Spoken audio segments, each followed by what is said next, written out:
9:24. പ്രഭാതമുരളി ബാബ്ദാദ മധുബൻ. ബാബ പറയുന്നു, മധുരമായ കുട്ടികളെ, തൻ്റെ ബാറ്ററി ചാർജ് ചെയ്യുന്നതിനെക്കുറിച്ച് ചിന്തിക്കൂ. തൻ്റെ ടൈം പരചിന്തനത്തിൽ വേസ്റ്റ് ചെയ്യാതിരിക്കൂ. സ്വയം പ്രയത്നിക്കുമെങ്കിൽ ലഹരി കയറും. ചോദ്യം: ജ്ഞാനം 1 സെക്കൻഡിൻ്റേതായിരുന്നിട്ടും ബാബയ്ക്ക് ഇത്രയും ഡീറ്റെയിലായി മനസ്സിലാക്കിക്കുകയും ഇത്രയും സമയം നൽകുന്നതിൻ്റെയും ആവശ്യകത എന്താണ്? ഉത്തരം: കാരണം ജ്ഞാനം നൽകിയ ശേഷം കുട്ടികളിൽ പരിവർത്തനമുണ്ടായോ അതോ ഇല്ലയോ എന്നതും ബാബ നോക്കുന്നു. പിന്നെ നന്നാക്കുന്നതിനു വേണ്ടി ജ്ഞാനം നൽകിക്കൊണ്ടിരിക്കുകയും ചെയ്യുന്നു. മുഴുവൻ ബീജത്തിൻ്റെയും വൃക്ഷത്തിൻ്റെയും ജ്ഞാനം നൽകുന്നു. അത് കാരണം ആ ഒന്നിനെ ജ്ഞാനസാഗരം എന്ന് പറയുന്നു. അഥവാ 1 സെക്കൻഡിൻ്റെ മന്ത്രം നൽകിയ ശേഷം പോയിരുന്നുവെങ്കിൽ ജ്ഞാനസാഗരം എന്ന ടൈറ്റിലും ലഭിക്കുമായിരുന്നില്ല. ഓം ശാന്തി. ആത്മീയ പിതാവിരുന്ന് ആത്മീയ കുട്ടികൾക്ക് മനസ്സിലാക്കിച്ചു തരുന്നു. ഭക്തിമാർഗത്തിൽ പരംപിത പരമാത്മാ ശിവനെ ഇവിടെ തന്നെ പൂജിക്കുന്നു. ഈ ഒന്ന് ഉണ്ടായിരുന്ന ശേഷം പോയി എന്നത് ബുദ്ധിയിലുണ്ടെങ്കിലും എവിടെ ലിംഗം കാണുന്നുവോ അപ്പോൾ ആ ഒന്നിൻ്റെ പൂജ ചെയ്യുന്നു. ശിവൻ പരംധാമത്തിൽ വസിക്കുന്നവനാണ്. ഉണ്ടായിരുന്ന ശേഷം പോയി എന്നത് മനസ്സിലാക്കുന്നുണ്ട്. അതിനാൽ ആ ഒന്നിൻ്റെ സ്മാരകം ഉണ്ടാക്കി പൂജിക്കുന്നു. ഏത് സമയത്താണോ ഓർമ്മിക്കുന്നത് അപ്പോൾ ബുദ്ധിയിൽ തീർച്ചയായും വരുന്നുണ്ട്, നിരാകാരനാണ്. ആ ഒന്ന് പരംധാമത്തിൽ വസിക്കുന്നവനാണ്. ആ ഒന്നിനെ ശിവൻ എന്ന് പറഞ്ഞ് പൂജിക്കുന്നു. ക്ഷേത്രത്തിൽ പോയി ശിരസ് നമിക്കുന്നു. ആ ഒന്നിൻ്റെ മേൽ പാലും ഫലങ്ങളും ജലവും മറ്റും അർപ്പിക്കുന്നു. എന്നാൽ അത് ജഡമാണ്. ജഡത്തിൻ്റെ ഭക്തി തന്നെയാണ് ചെയ്യുന്നത്. ഇപ്പോൾ നിങ്ങൾ അറിയുന്നുണ്ട്, ആ ഒന്ന് ചൈതന്യമാണ്. ആ ഒന്നിൻ്റെ നിവാസസ്ഥാനം പരംധാമമാണ്. അവർ എപ്പോഴാണോ പൂജ ചെയ്യുന്നത് അപ്പോൾ ബുദ്ധിയിലുണ്ട്, പരംധാം നിവാസിയാണ്, ഉണ്ടായിരുന്ന ശേഷം പോയി. അതിനാലാണ് ഈ ചിത്രങ്ങളെല്ലാം ഉണ്ടാക്കപ്പെട്ടത്. അതിൻ്റെ പൂജ ചെയ്യുന്നു. ആ ചിത്രം ശിവനല്ല, ആ ഒന്നിൻ്റെ പ്രതിമയാണ്. അതേപോലെ തന്നെ ദേവതമാരെയും പൂജിക്കുന്നു. ജഡചിത്രമാണ്, ചൈതന്യമല്ല. എന്നാൽ അവർ ചൈതന്യത്തിൽ ഉണ്ടായിരുന്നു. അവർ എവിടെ പോയി? ഇത് മനസ്സിലാക്കുന്നില്ല. തീർച്ചയായും പുനർജന്മം എടുത്ത് താഴെ വന്നിട്ടുണ്ടാകും. ഇപ്പോൾ കുട്ടികളായ നിങ്ങൾക്ക് ജ്ഞാനം ലഭിച്ചുകൊണ്ടിരിക്കുന്നു. ആരെല്ലാം പൂജ്യ ദേവതയായിരുന്നുവോ അവർ പുനർജന്മം എടുത്ത് വന്നിരിക്കുകയാണ് എന്നത് മനസ്സിലാക്കുന്നുണ്ട്. ആത്മാവ് അതുതന്നെയാണ്. ആത്മാവിൻ്റെ പേര് മാറുന്നില്ല. പിന്നെ ശരീരത്തിൻ്റെ പേര് മാറുന്നു. ആ ആത്മാവ് ഏതെങ്കിലും ഒരു ശരീരത്തിൽ ഉണ്ട്. പുനർജന്മം എടുക്കുക തന്നെ വേണം. ആരാണോ ആദ്യം ശരീരമുള്ളവരായിരുന്നത് അവരെ നിങ്ങൾ പൂജിക്കുന്നു. സത്യയുഗിൽ ലക്ഷ്മി നാരായണനെ പൂജിക്കുന്നു. ഈ സമയത്ത് നിങ്ങൾക്ക് ബാബ നൽകുന്ന നോളജിൻ്റെ ചിന്ത നടക്കുന്നു. നിങ്ങൾ മനസ്സിലാക്കുന്നു, ഏത് ചിത്രത്തിൻ്റെ പൂജ ചെയ്യുന്നുവോ അത് ആദ്യ നമ്പറിലുള്ളതാണ്. ഈ ലക്ഷ്മി നാരായണൻ ചൈതന്യത്തിൽ ഉണ്ടായിരുന്നു. ഇവിടെ തന്നെ ഭാരതത്തിൽ ഉണ്ടായിരുന്നു. ഇപ്പോൾ ഇല്ല. അവർ പുനർജന്മം എടുത്തെടുത്ത് ഭിന്ന നാമരൂപങ്ങളെടുത്ത് 84 ജന്മങ്ങളുടെ പാർട്ട് അഭിനയിച്ചുകൊണ്ടിരിക്കുന്നു എന്നത് മനുഷ്യർ മനസ്സിലാക്കുന്നില്ല. ഇത് ആരുടെയും ചിന്തയിൽ പോലും വരുന്നില്ല. സത്യയുഗത്തിൽ തീർച്ചയായും ഉണ്ടായിരുന്നു, പക്ഷേ ഇപ്പോൾ ഇല്ല. ഇതും ആർക്കും മനസ്സിലാകുന്നില്ല. ഇപ്പോൾ നിങ്ങൾ അറിയുന്നുണ്ട്, ഡ്രാമയുടെ പ്ലാൻ അനുസരിച്ച് വീണ്ടും ചൈതന്യത്തിൽ തീർച്ചയായും വരും. മനുഷ്യരുടെ ബുദ്ധിയിൽ ഈ ചിന്തയെ വരുന്നില്ല. പിന്നെ ഇവർ ഉണ്ടായിരുന്നു എന്ന് തീർച്ചയായും മനസ്സിലാക്കുന്നു. ഇപ്പോൾ ഇവരുടെ ജഡചിത്രമുണ്ട്. എന്നാൽ ചൈതന്യത്തിലുള്ള അവർ എവിടെ പോയി? ഇതാരുടെയും ബുദ്ധിയിൽ വരുന്നില്ല. മനുഷ്യരാണെങ്കിൽ 84 ലക്ഷം പുനർജന്മം എന്ന് പറയുന്നു. ഇതും കുട്ടികളായി നിങ്ങൾക്ക് മനസ്സിലായി. 84 ജന്മങ്ങൾ തന്നെയാണ് എടുക്കുന്നത്, 84 ലക്ഷമല്ല. ഇപ്പോൾ രാമചന്ദ്രൻ്റെ പൂജ ചെയ്യുന്നു. അവർക്കും രാമൻ എവിടെ പോയി എന്നറിയില്ല. നിങ്ങൾ അറിയുന്നുണ്ട്, ശ്രീരാമൻ്റെ ആത്മാവ് തീർച്ചയായും പുനർജന്മം എടുത്തുകൊണ്ടേയിരിക്കുന്നുണ്ടാകും. ഇവിടെ പരീക്ഷയിൽ തോൽക്കുന്നു. എന്നാൽ ഏതെങ്കിലും രൂപത്തിൽ തീർച്ചയായും ഉണ്ടായിരിക്കുമല്ലോ. ഇവിടെ തന്നെ പുരുഷാർത്ഥം ചെയ്തുകൊണ്ടിരിക്കുന്നു. രാമൻ്റെ പേര് ഇത്രയും പ്രസിദ്ധമാണ്, അപ്പോൾ തീർച്ചയായും വരും. രാമന് നോളജ് എടുക്കേണ്ടി വരും. ഇപ്പോൾ ഒന്നും മനസ്സിലാകുന്നില്ലെങ്കിൽ ആ കാര്യത്തെ വിടേണ്ടി വരും. ഈ കാര്യങ്ങളിൽ പോകുന്നതിലൂടെ ടൈം വേസ്റ്റ് ആകുന്നു. ഇതിനേക്കാൾ എന്തുകൊണ്ട് തൻ്റെ ടൈം സഫലമാക്കിക്കൂടാ? തൻ്റെ ഉന്നതിക്ക് വേണ്ടി ബാറ്ററി ചാർജ് ചെയ്യണം. മറ്റ് കാര്യങ്ങളുടെ ചിന്തനം പരചിന്തനമായി ഇപ്പോഴാണെങ്കിൽ സ്വന്തം ചിന്തനം ചെയ്യേണ്ടതുണ്ട്. നമ്മൾ ബാബയെ ഓർമ്മിക്കണം. അവരും തീർച്ചയായും പഠിക്കുന്നുണ്ടാകും, തൻ്റെ ബാറ്ററി ചാർജ് ചെയ്യുന്നുണ്ടാകും. എന്നാൽ നിങ്ങൾക്ക് സ്വയം തൻ്റേത് ചെയ്യേണ്ടതുണ്ട്. സ്വന്തം പ്രയത്നമുണ്ടെങ്കിൽ ലഹരി കയറും എന്ന് പറയാറുണ്ട്. ബാബ പറഞ്ഞിട്ടുണ്ട്, എപ്പോൾ നിങ്ങൾ സദോപ്രധാനമായിരുന്നു അപ്പോൾ നിങ്ങളുടേത് വളരെ ഉയർന്ന പദവിയായിരുന്നു. ഇപ്പോൾ വീണ്ടും പുരുഷാർത്ഥം ചെയ്യൂ, എന്നെ ഓർമ്മിക്കൂ, അപ്പോൾ വികർമ്മം വിനാശമാകട്ടെ. ലക്ഷ്യമുണ്ടല്ലോ. ഈ ചിന്തനം ചെയ്ത് സദോ പ്രധാനമാകും. നാരായണനെ തന്നെ സ്മരിക്കുന്നതിലൂടെ നമ്മൾ നാരായണനാകും. അന്തിമകാലത്തിൽ ആര് നാരായണനെ സ്മരിക്കുമോ എന്നതുണ്ട്. നിങ്ങൾക്ക് ബാബയെ ഓർമ്മിക്കണം. അതിലൂടെ പാപം ഇല്ലാതാകട്ടെ, പിന്നെ നാരായണൻ ആകും. ഇത് നരനിൽ നിന്നും നാരായണൻ ആകുന്നതിൻ്റെ ഹയസ്റ്റ് യുക്തിയാണ്. ഒരു നാരായണൻ അല്ലല്ലോ തയ്യാറാവുക, ഈ മുഴുവൻ ഡിനാസ്റ്റിയും തയ്യാറാകുന്നു. ബാബ ഹയസ്റ്റ് പുരുഷാർത്ഥം ചെയ്യിക്കും. ഇത് രാജയോഗത്തിൻ്റെ നോളജാണ്. അതും മുഴുവൻ വിശ്വത്തിൻ്റെയും അധികാരിയാകണം. എത്ര പുരുഷാർത്ഥം ചെയ്യുമോ അത്രയും തീർച്ചയായും നേട്ടമുണ്ട്. ഒന്നാമതായി സ്വയം ആത്മാവാണ് എന്ന് തീർച്ചയായും നിശ്ചയം വരുത്തൂ. ചിലർ ഇങ്ങനെ എഴുതുന്നുമുണ്ട്, ഇന്ന ആത്മാവ് അങ്ങയെ ഓർമ്മിക്കുന്നു. ആത്മാവ് ശരീരത്തിലൂടെ എഴുതുന്നു. ആത്മാവിൻ്റെ കണക്ഷൻ ശിവ് ബാബയുമായാണ്. ഞാൻ ആത്മാവ് ഇന്ന ശരീരത്തിൻ്റെ നാമരൂപമുള്ള ഒന്നാണ്. ഇത് തീർച്ചയായും പറയേണ്ടി വരുമല്ലോ. കാരണം ആത്മാവിൻ്റെ ശരീരത്തിന് തന്നെയാണ് പല പല നാമങ്ങൾ ഉണ്ടായിരിക്കുന്നത്. ഞാൻ ആത്മാവ് അങ്ങയുടെ സന്താനമാണ്. ആത്മാവായ എൻ്റെ ശരീരത്തിൻ്റെ നാമം ഇന്നതാണ്. ആത്മാവ് എന്ന പേര് ഒരിക്കലും മാറുന്നില്ല. ഞാൻ ആത്മാവ് ഇന്ന ദേഹമുള്ളയാളാണ്. ശരീരത്തിന് പേര് തീർച്ചയായും വേണം. ഇല്ലെങ്കിൽ കാര്യവ്യവഹാരം നടക്കുക സാധ്യമല്ല. ഇവിടെ ബാബ പറയുന്നു, ഞാനും ഈ ബ്രഹ്മാവിൻ്റെ ശരീരത്തിൽ ടെമ്പററിയായി വരുന്നു. ഇദ്ദേഹത്തിൻ്റെ ആത്മാവിനും മനസ്സിലാക്കിച്ചു കൊടുക്കുന്നു. ഞാൻ ഈ ശരീരത്തിലൂടെ നിങ്ങളെ പഠിപ്പിക്കാൻ വന്നിരിക്കുന്നു. ഇത് എൻ്റെ ശരീരമല്ല, ഞാൻ ഇദ്ദേഹത്തിൽ പ്രവേശിച്ചിരിക്കുകയാണ്. പിന്നെ തൻ്റെ ധാമത്തിലേക്ക് പോകും. ഞാൻ വന്നിരിക്കുന്നത് തന്നെ കുട്ടികളായി നിങ്ങൾക്ക് ഈ മന്ത്രം നൽകുവാനാണ്. മന്ത്രം നൽകിയ ശേഷം പോയിക്കളയുന്നു എന്നല്ല. അങ്ങനെയല്ല. എത്രത്തോളം കുട്ടികൾ നന്നായിട്ടുണ്ട് എന്നത് നോക്കേണ്ടിയും വരുന്നു. പിന്നെ നന്നാകുന്നതിനുള്ള ശിക്ഷണം നൽകിക്കൊണ്ടിരിക്കുന്നു. സെക്കൻഡിൻ്റെ ജ്ഞാനം നൽകിയ ശേഷം പോയിക്കളയുകയാണെങ്കിൽ പിന്നെ ജ്ഞാനത്തിൻ്റെ സാഗരം എന്നും പറയില്ല. എത്ര സമയമായി നിങ്ങൾക്ക് മനസ്സിലാക്കിച്ചു തന്നുകൊണ്ടേയിരിക്കുന്നു. വൃക്ഷത്തിൻ്റെയും ഭക്തിമാർഗത്തിൻ്റെയും എല്ലാ കാര്യങ്ങളും ഡീറ്റെയിലായി മനസ്സിലാക്കേണ്ടവയാണ്. ഡീറ്റെയിലായി മനസ്സിലാക്കിച്ചു തരുന്നു. ഹോൾസെയിൽ എന്നാൽ മന്മനാഭവ. എന്നാൽ ഇങ്ങനെ പറഞ്ഞ ശേഷം പോയിക്കളയില്ല. പാലനം അഥവാ നോക്കേണ്ടിയും വരും. പല കുട്ടികളും ബാബയെ ഓർമ്മിച്ച് പിന്നെ അപ്രത്യക്ഷമാകുന്നു. ഇന്ന ആത്മാവിൻ്റെ പേര് ഇന്നതായിരുന്നു, വളരെ നന്നായി പഠിക്കുമായിരുന്നു. സ്മൃതി വരുമല്ലോ. പഴയ കുട്ടികൾ എത്ര നല്ലവരായിരുന്നു. അവരെ മായ വിഴുങ്ങിയിരിക്കുകയാണ്.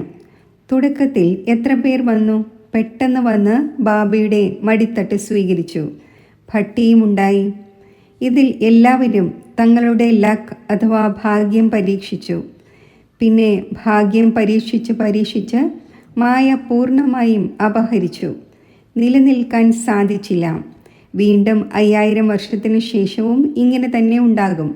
എത്ര പേർ പോയി കളഞ്ഞു? പകുതി വൃക്ഷം തീർച്ചയായും പോയി. വൃക്ഷം അഭിവൃദ്ധി പ്രാപിച്ചുവെങ്കിലും പഴയവർ പോയി കളഞ്ഞു. അവരിൽ കുറച്ചുപേർ തീർച്ചയായും വീണ്ടും പഠിക്കാൻ വരും എന്നതും മനസ്സിലാക്കാൻ സാധിക്കുന്നുണ്ട്. സ്മൃതി വരും. നമ്മൾ ബാബയിൽ നിന്നും പഠിച്ചിരുന്നു.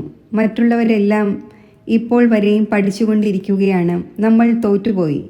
വീണ്ടും മൈതാനത്തിൽ വരും. ബാബ വരാൻ അനുവദിക്കും. വീണ്ടും വന്ന് പുരുഷാർത്ഥം ചെയ്തു കൊള്ളട്ടെ. എന്തെങ്കിലുമൊക്കെ നല്ല പദവി ലഭിക്കും. ബാബ സ്മൃതി വരുത്തുന്നു. മധുരമധുരമായ കുട്ടികളെ, എന്നെ മാത്രം ഓർമ്മിക്കൂ, അപ്പോൾ പാപം ഇല്ലാതാകും. ഇപ്പോൾ എങ്ങനെയാണ് ഓർമ്മിക്കുന്നത്? ബാബ പരംധാമത്തിലാണ് എന്നാണോ മനസ്സിലാക്കുന്നത്? അല്ല, ബാബ ഇവിടെ രഥത്തിൽ ഇരിക്കുകയാണ്. ഈ രഥത്തെക്കുറിച്ച് എല്ലാവർക്കും മനസ്സിലാകുന്നു. ഇത് ഭാഗ്യശാലി രഥമാണ്. ഇദ്ദേഹത്തിൽ വന്നിരിക്കുകയാണ്. ഭക്തിമാർഗത്തിലായിരുന്നപ്പോൾ ആ ഒന്നിനെ പരംധാമത്തിൽ ഓർമ്മിച്ചിരുന്നു. എന്നാൽ ഓർമ്മയിലൂടെ എന്തുണ്ടാകും എന്നത് അറിയാമായിരുന്നില്ല. ഇപ്പോൾ കുട്ടികളായ നിങ്ങൾക്ക് ബാബ സ്വയം ഈ രഥത്തിലിരുന്ന് ശ്രീമത്ത് നൽകുന്നു. അതിനാൽ കുട്ടികളായ നിങ്ങൾ മനസ്സിലാക്കുന്നുണ്ട്, ബാബ ഇവിടെ ഈ മൃത്യുലോകത്തിൽ പുരുഷോത്തമ സംഗമയുഗത്തിലാണ്. നിങ്ങൾ അറിയുന്നുണ്ട്, നമുക്ക് ബ്രഹ്മാവിനെ ഓർമ്മിക്കേണ്ടതില്ല. ബാബ പറയുന്നു, എന്നെ മാത്രം ഓർമ്മിക്കൂ. ഞാൻ ഈ രഥത്തിലിരുന്ന് നിങ്ങൾക്ക് ഈ നോളജ് നൽകിക്കൊണ്ടിരിക്കുന്നു. തൻ്റെയും തിരിച്ചറിവ് നൽകുന്നു. ഞാൻ ഇവിടെയാണ്. മുൻപ് നിങ്ങൾ വിചാരിച്ചിരുന്നു പരംധാമത്തിൽ വസിക്കുന്നവനാണ്. ഉണ്ടായിരുന്ന ശേഷം പോയി. പക്ഷേ എപ്പോൾ? ഇത് അറിയാമായിരുന്നില്ല. എല്ലാവരും ഉണ്ടായിരുന്നിട്ട് പോയോ? ആരുടെയെല്ലാം ചിത്രങ്ങളുണ്ടോ? ഇപ്പോൾ അവർ എവിടെയാണ്? ഇത് ആർക്കും അറിയില്ല. ആര് പോകുന്നുവോ അവർ വീണ്ടും തൻ്റേതായ സമയത്ത് വരുന്നു. ഭിന്ന ഭിന്ന പാർട്ട് അഭിനയിച്ചു കൊണ്ടിരിക്കുന്നു. സ്വർഗത്തിൽ ആരും പോകുന്നില്ല. ബാബ മനസ്സിലാക്കിച്ചു തന്നിട്ടുണ്ട്, സ്വർഗത്തിൽ പോകുന്നതിന് വേണ്ടി പുരുഷാർത്ഥം ചെയ്യേണ്ടതുണ്ട്. പഴയ ലോകത്തിൻ്റെ അന്തിമവും പുതിയ ലോകത്തിൻ്റെ ആദിയും വേണം. അതിനെ പുരുഷോത്തമ സംഗമയുഗം എന്ന് പറയുന്നു. ഈ ജ്ഞാനം ഇപ്പോൾ നിങ്ങൾക്കുണ്ട്. മനുഷ്യർ ഒന്നും അറിയുന്നില്ല. ശരീരം കത്തിപ്പോകുന്നു, ബാക്കി ആത്മാവ് പോകുമോ എന്ന് മനസ്സിലാക്കുന്നുമുണ്ട്. ഇപ്പോൾ കലിയുഗമാണ്. അപ്പോൾ തീർച്ചയായും ജന്മം കലിയുഗത്തിൽ തന്നെ എടുക്കും. സത്യയുഗത്തിലായിരുന്നപ്പോൾ ജന്മവും സത്യയുഗത്തിൽ എടുത്തിരുന്നു. ആത്മാക്കളുടെ മുഴുവൻ സ്റ്റോക്കും നിരാകാരി ലോകത്തിലാണുള്ളത് എന്നതും അറിയുന്നുണ്ട്. ഇത് ബുദ്ധിയിൽ ഇരുന്നുവല്ലോ. പിന്നെ അവിടെ നിന്നും വരുന്നു. ഇവിടെ ശരീരം ധാരണ ചെയ്ത് ജീവാത്മാവായി മാറുന്നു. എല്ലാവർക്കും ഇവിടെ വന്ന് ജീവാത്മാവാകണം. പിന്നെ നമ്പർ അനുസരിച്ച് തിരികെ പോകേണ്ടതുണ്ട്. എല്ലാവരെയും കൊണ്ടുപോവുകയില്ല. ഇല്ലെങ്കിൽ പിന്നെ പ്രളയമുണ്ടായേനെ. പ്രളയം ഉണ്ടായതായി കാണിക്കുന്നു, റിസൾട്ടൊന്നും കാണിക്കുന്നില്ല. നിങ്ങൾ അറിയുന്നുണ്ട്, ഈ ലോകം ഒരിക്കലും ശൂന്യമാവുക സാധ്യമല്ല. രാമനും പോയി രാവണനും പോയി എന്ന് പാടപ്പെട്ടിട്ടുണ്ട്. അതിൻ്റേത് വലിയ പരിവാരമാണ്. മുഴുവൻ ലോകത്തിലും രാവണ സമ്പ്രദായമാണല്ലോ. രാമസമ്പ്രദായം വളരെ കുറച്ചേ ഉള്ളൂ. രാമൻ്റെ സമ്പ്രദായം സത്യത്രേതായുഗങ്ങളിലാണ്. വളരെയധികം വ്യത്യാസമുണ്ട്. പിന്നീട് ശാഖോപശാഖകൾ വരുന്നു. ഇപ്പോൾ നിങ്ങൾ ബീജത്തെയും വൃക്ഷത്തെയും അറിഞ്ഞു. ബാബ സർവ്വതും അറിയുന്നുണ്ട്. അപ്പോൾ കേൾപ്പിച്ചുകൊണ്ടേയിരിക്കുന്നു. അതിനാൽ ആ ഒന്നിനെ ജ്ഞാനസാഗരം എന്ന് പറയുന്നു. ഒരേ ഒരു കാര്യമേ ഉണ്ടായിരുന്നുള്ളൂ എങ്കിൽ പിന്നെ ശാസ്ത്രങ്ങളും മറ്റും ഒന്നും ഉണ്ടാവുക സാധ്യമല്ല. വൃക്ഷത്തിൻ്റെ ഡീറ്റെയിലും മനസ്സിലാക്കിച്ചു തന്നുകൊണ്ടിരിക്കുന്നു. മുഖ്യമായ കാര്യം നമ്പർ 1 സബ്ജക്റ്റുമാണ് ബാബയെ ഓർമ്മിക്കുക. ഇതിൽ തന്നെയാണ് പ്രയത്നമുള്ളത്. ഇതിന്മേൽ തന്നെയാണ് മുഴുവൻ ആധാരവും. പിന്നെ വൃക്ഷത്തെ നിങ്ങൾ അറിഞ്ഞു കഴിഞ്ഞു. ലോകത്തിൽ ഈ കാര്യങ്ങളെക്കുറിച്ച് ആരും അറിയുന്നില്ല. നിങ്ങൾ എല്ലാ ധർമ്മത്തിലുള്ളവരുടെയും തിഥിയും തീയതിയും മറ്റുമെല്ലാം പറയുന്നു. പകുതി കൽപ്പത്തിൽ ഇവരെല്ലാം വരുന്നു. പിന്നെയുള്ളത് സൂര്യവംശിയും ചന്ദ്രവംശിയും. ഇവർക്ക് വേണ്ടി ധാരാളം യുഗങ്ങൾ ഉണ്ടായിരിക്കില്ലല്ലോ. ഉള്ളത് 2 യുഗമാണ്. അവിടെ മനുഷ്യരും കുറച്ചേ ഉള്ളൂ. 84 ലക്ഷം ജന്മങ്ങൾ ഉണ്ടാവുന്നതും സാധ്യമല്ല. മനുഷ്യർ അറിവിനും അപ്പുറത്തേക്ക് പോകുന്നു. അതിനാൽ വീണ്ടും ബാബ വന്ന് അറിവ് നൽകുന്നു. ബാബ രചയിതാവാണ്. ആ ഒന്ന് രചയിതാവിൻ്റെയും രചനയുടെയും ആദിമധ്യ അന്ത്യത്തിൻ്റെ നോളജ് ഇരുന്ന് നൽകുന്നു. ഭാരതവാസികൾ തീർത്തും ഒന്നും അറിയുന്നില്ല. എല്ലാവരെയും പൂജിച്ചുകൊണ്ടിരിക്കുന്നു. മുസൽമാന്മാരെയും പാഴ്സികളെയും ആര് വന്നുവോ അവരെ പൂജിക്കാൻ തുടങ്ങും. കാരണം തൻ്റെ ധർമ്മത്തെയും ധർമ്മസ്ഥാപകനെയും മറന്നുപോയി. മറ്റുള്ളവരെല്ലാം തങ്ങളുടെ ധർമ്മത്തെ അറിയുന്നു. ഇന്ന ധർമ്മം എപ്പോൾ ആര് സ്ഥാപിച്ചു എന്നത് എല്ലാവർക്കും അറിയാം. പിന്നെ സത്യത്രേതായുഗത്തിൻ്റെ ഹിസ്റ്ററിയും ജോഗ്രഫിയും ആർക്കും അറിയില്ല. ചിത്രവും കാണുന്നുണ്ട്. ശിവ് ബാബയുടെ രൂപം ഇതാണ്. ആ ഒന്ന് ഉയർന്നതിലും ഉയർന്ന പിതാവാണ്. അപ്പോൾ ഓർമ്മിക്കേണ്ടതും ആ ഒന്നിനെയാണ്. ഇവിടെ പിന്നെ ഏറ്റവും കൂടുതൽ പൂജിക്കുന്നത് ശ്രീകൃഷ്ണനെയാണ്. കാരണം നെക്സ്റ്റിൽ ആണല്ലോ. കൃഷ്ണനെ സ്നേഹിക്കുകയും ചെയ്യുന്നു. ഗീതയുടെ ഭഗവാനായും കൃഷ്ണനെ മനസ്സിലാക്കുന്നു. കേൾപ്പിക്കുന്ന ഒരാൾ വേണമല്ലോ. അപ്പോഴാണല്ലോ ആ ആളിൽ നിന്നും സമ്പത്ത് ലഭിക്കുന്നത്. ബാബ തന്നെയാണ് കേൾപ്പിക്കുന്നത്. പുതിയ ലോകത്തിൻ്റെ സ്ഥാപനയും പഴയ ലോകത്തിൻ്റെ വിനാശവും ചെയ്യിക്കുന്നവൻ ഒരു ബാബയല്ലാതെ മറ്റാരും ആവുക സാധ്യമല്ല. ബ്രഹ്മാവിലൂടെ സ്ഥാപന, ശങ്കറിലൂടെ വിനാശം, വിഷ്ണുവിലൂടെ പാലന എന്നും എഴുതുന്നു. ഇവിടത്തെ കുറിച്ച് തന്നെയാണ്. പക്ഷേ ഒന്നും മനസ്സിലാക്കുന്നില്ല. നിങ്ങൾ അറിയുന്നുണ്ട്, അതാണ് നിരാകാരി സൃഷ്ടി, ഇതാണ് സാകാരി സൃഷ്ടി. സൃഷ്ടി ഇത് തന്നെയാണ്. ഇവിടെ തന്നെയാണ് രാമരാജ്യവും രാവണരാജ്യവും ഉണ്ടായിരിക്കുന്നത്. മഹിമ മുഴുവൻ ഇവിടത്തേതാണ്. പിന്നെ സൂക്ഷ്മവദനത്തിൻ്റേത് കേവലം സാക്ഷാത്കാരം ഉണ്ടാകുന്നു. മൂലവദനത്തിൽ ആത്മാക്കൾ വസിക്കുന്നു. പിന്നെ ഇവിടെ വന്ന് പാർട്ട് അഭിനയിക്കുന്നു. ബാക്കി സൂക്ഷ്മവദനത്തിൽ എന്താണ്? ഈ ചിത്രം ഉണ്ടാക്കിയിരിക്കുകയാണ്. അതിനെക്കുറിച്ച് ബാബ മനസ്സിലാക്കിച്ചു തരുന്നു. കുട്ടികളായ നിങ്ങൾക്ക് ഇങ്ങനെ സൂക്ഷ്മവദനവാസിയായ ഫരിഷ്ത ആകേണ്ടതുണ്ട്.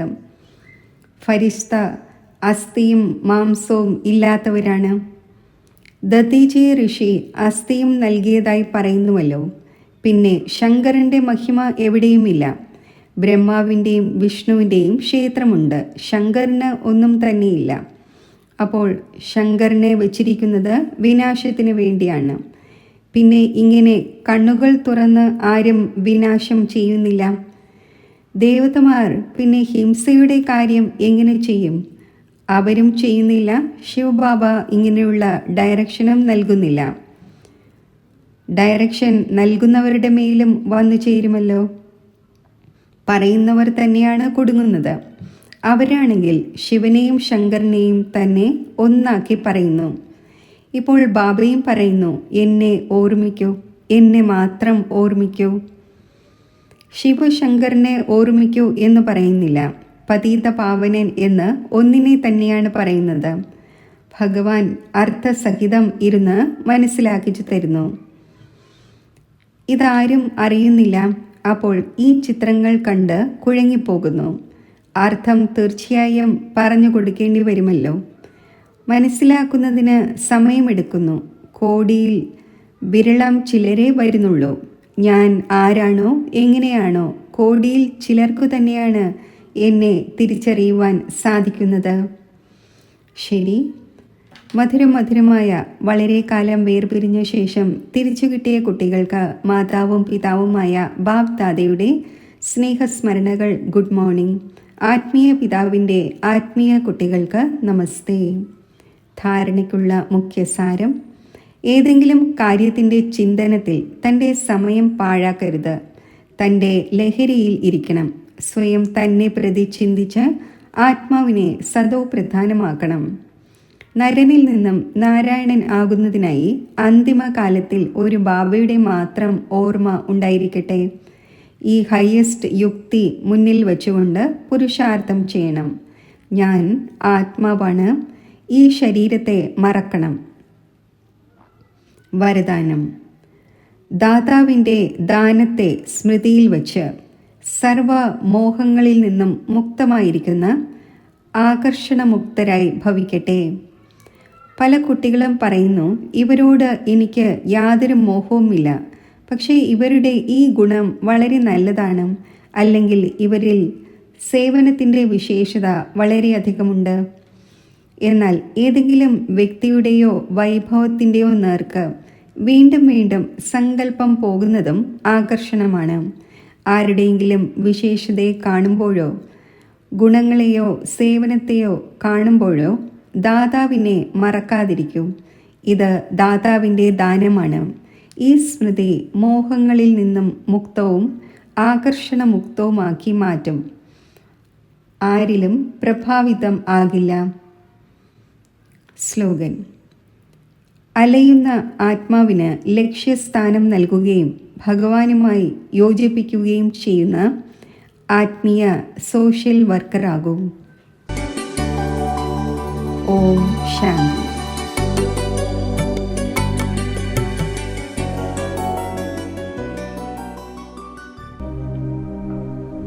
മെഡിറ്റേഷൻ. അന്തർമുഖമായി ഞാൻ ബാഹ്യ സങ്കല്പങ്ങളെ ഉപേക്ഷിക്കുന്നു.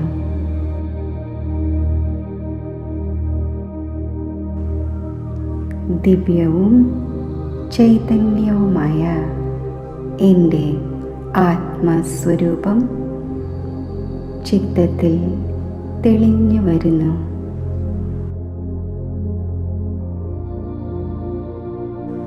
ഈ ആത്മസ്വരൂപത്തിൽ മനസ്സിനെ സ്ഥിരമാക്കുമ്പോൾ സത്യമായ ശാന്തിക്കും ആനന്ദത്തിനും നിദാനമായ ആത്മസ്ഥിതിയിൽ ഞാൻ എത്തിച്ചേരുന്നു.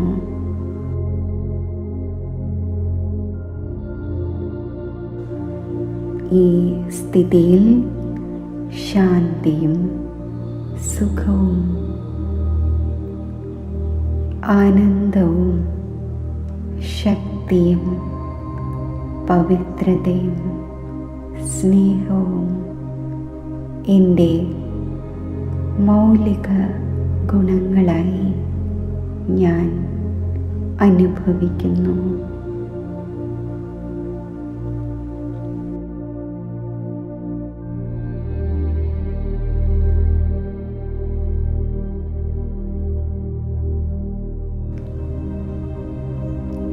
ആത്മസ്ഥിതിയുടെ ഈ ശ്രേഷ്ഠ അവസ്ഥയിൽ സ്ഥിതി ചെയ്യുമ്പോൾ അനന്തമായ ഐശ്വര്യ സമ്പത്തുകൾ സംഗമയുഗത്തിൽ പ്രദാനം ചെയ്യുന്ന ശിവപരമാത്മാവിൻ്റെ മംഗളസ്വരൂപം എൻ്റെ ബുദ്ധിയിൽ തെളിഞ്ഞു വരുന്നു.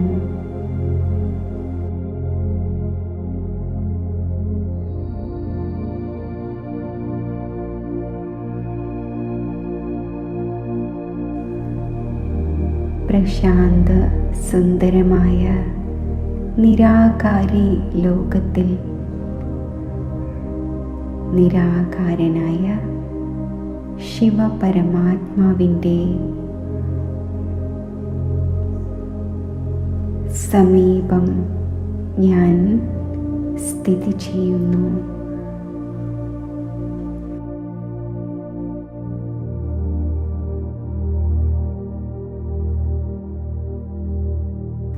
പരമാത്മാവിൻ്റെ ഈ ദിവ്യ സാന്നിധ്യം എനിക്ക് അനന്തമായ ആനന്ദം പകർന്നു നൽകുന്നു.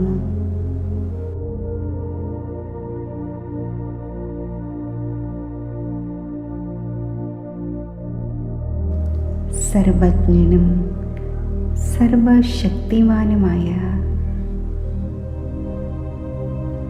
പരമാത്മാവിനോട് സ്നേഹഭാവം എൻ്റെ ഉള്ളിൽ ഉദയം ചെയ്യുന്നു.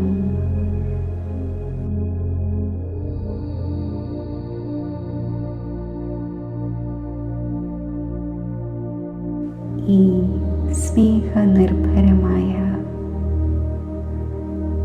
ആത്മാ പരമാത്മാ കൂടിക്കാഴ്ചയിൽ ചിത്തത്തിലെ സർവ ദൗർബല്യങ്ങളും ക്ഷയിക്കുന്നു.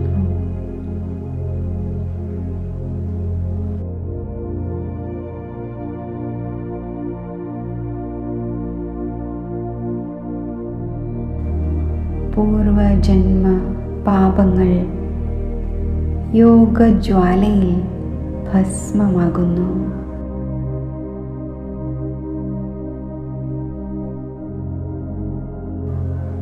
ആത്മാവ് പരമാത്മാ പ്രാപ്തികളാൽ ഈശ്വരീയ സമ്പത്തിനാൽ സമ്പന്നമായി മാറുന്നു.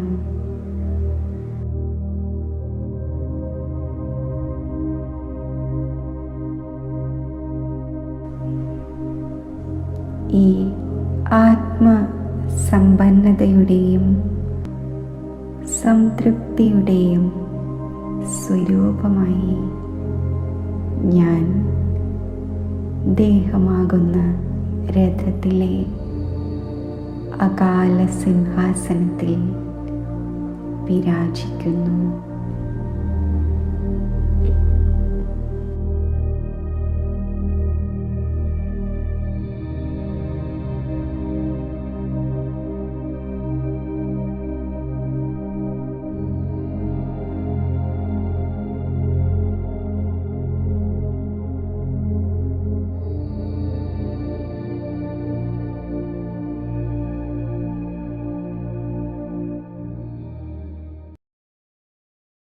ഓം ശാന്തി.